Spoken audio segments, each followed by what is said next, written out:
சீதையை காப்பாத்துறதுக்கு ஒரே வழி ராவணன் கூட போர் செய்யறதுதான் அப்படின்னு முடிவு செஞ்சாரு ராமர். அதனால இலங்கைக்கு புறப்படுறதுக்கு முன்னாடி வானர படைகளை எல்லாம் ஒன்று திரட்டினார் அவர். இந்த வானர படைகள்ல குள்ளமானவர்கள், உயரமானவர்கள்னு பல வகை பிரிவுகள் இருந்துச்சு. அதுல குறிப்பா சிங்கலிகா அப்படின்னு அழைக்கப்பட்ட ரொம்பவும் குள்ளமான 1000 வானரங்கள் கொண்ட ஒரு சிறப்பு தனிப்படையும் இருந்துச்சு. குள்ளமா இருக்கிறதால மத்த வானரங்கள் மாதிரி இந்த வானரங்களால ஆயுதங்களை தாங்கி சண்டை போட முடியாது. அப்போ எப்படி போர் புரியும்? இதுங்க என்ன பண்ணும் அப்படின்னா, கூட்டமா போய் எதிரி படை வீரர்கள் மேல பாய்ந்து அவங்கள கடிச்சு கொதறி நகங்களை வச்சு பரண்டி சண்டை போடும். இப்படிப்பட்ட ஒரு சிறப்பு தனிப்படையும் வானர சேனையில இருந்துச்சு அப்படின்னு தெரிஞ்சுக்கோங்க. இலங்கைக்கு புறப்படும் அந்த நாளும் வந்துச்சு. எல்லா வானரங்களும் அவங்க பெற்றோர், மனைவி, மக்களை சந்திச்சு நாங்க போருக்கு போயிட்டு வரோம் அப்படின்னு சொல்லிட்டு இருந்தாங்க. அப்போ அந்த வானர வீரர்களின் குடும்பத்தார் இவங்க எல்லாரும் நல்லபடியா போயிட்டு உயிரோட திரும்பி வரணுமே அப்படின்னு கண்ணீரும் கவலையுமா நின்னுக்கிட்டு இருந்தாங்க. இத ராமர் கவனிக்கிறாரு.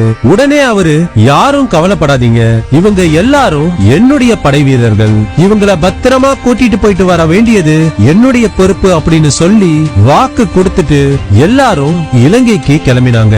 அங்க ராமருக்கும் ராவணனுக்கும் பயங்கரமான போர் தொடங்கியது.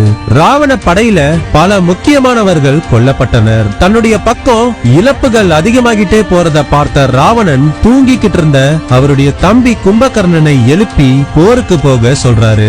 ஆனா கும்பகர்ணன் பார்க்கதான் ரொம்ப பெருசா ராட்சசன் மாதிரி இருப்பாரே தவிர குணத்துல ரொம்பவே நல்லவர். அதனால அண்ணா, இந்த போர் வேணாமேனா, சீதையை நீங்க ராமர் கிட்டயே திருப்பி அனுப்பி நடந்த எல்லா விஷயத்துக்கும் மன்னிப்பு கேட்டுருங்கண்ணா, அதுதான் நமக்கு நல்லது அப்படின்னு புத்திமதி சொன்னார். ஆனா ராவணன் பிடிவாதமாக மறுப்பு தெரிவித்து கும்பகர்ணனை மோசமா திட்டிடுறாரு. இதனால செத்தாலும் பரவாயில்ல அப்படின்னு போருக்கு கிளம்பினார் கும்பகர்ணன். கும்பகர்ணன் பார்க்க எப்படி ஒரு மிக பெரிய மலை மாதிரி இருப்பாரோ அதுக்கேத்த மாதிரியே அவருடைய தேரும் கற்பனைக்கு எட்டாத வகையில் அதி பிரம்மாண்டமாக இருக்கும்.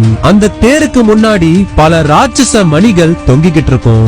இப்படி கும்பகர்ணன் அவருடைய பிரம்மாண்ட தேர்ல ஏறி கடும் போர் புரிந்தார். ஆனா ஒரு கட்டத்துல ராமபாணத்தை வச்சு கும்பகர்ணன் கொல்லப்பட்டார். இப்படி தேர்ல இருந்த கும்பகர்ணன் கொல்லப்பட்டு அவர் சாஞ்சு விழும்போது அவருடைய கைப்பட்டு தேர்ல தொங்கவிடப்பட்டிருந்த ஒரு ராட்சச மணி கீழே விழுது. கீழே விழுந்த அந்த மிக பெரிய பாரமான மணி போரிட ஒன்னா கூடியிருந்த 1000 வானரங்கள் மேல விழுந்து அவங்கள முழுசா மூடியது.